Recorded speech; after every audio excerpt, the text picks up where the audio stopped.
आपला पुन्हा एकदा प्रथमेश शेठ भगत हे बिंजोरचे गुलालाचे मानकरी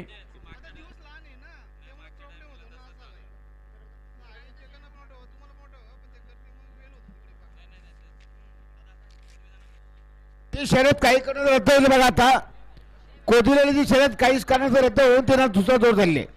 एकूण प्रसन्न कोदिवले तेजवरून नांदगाव साहेब धावी 2-11 जोर झाले. मसवा प्रसन्न जे मसवा प्रसन्न पवार आणि अविनाश शेठ पवार डीएसपी ग्रुप पवार चिखलोली वांजलेवाले या ना वांजलेवाले पवालीच आहे. पावती गेला दादा लवकरात लवकर. पश्चिमवाले आपले बैलगाडा पाटगाववाल्यांची बैल निघालेले आहेत आणि हरण्या ग्रुप मुलाच्या बरोबरची बैल निघाले. पश्चिमवाले आपली बैलगाडा बघा. आई सावराय प्रसन्न कुमारी नित्यका जितूषण मानकर येलखोंडे फोंड्यानं जोर दिले. काही साहेब धन्यवाद. नाही का कॅन्सल केली. धुमधाम मालू बांगारवाडी बिंदोरच्या गुलाचा मानकरी त्यांचं अभिनंदन.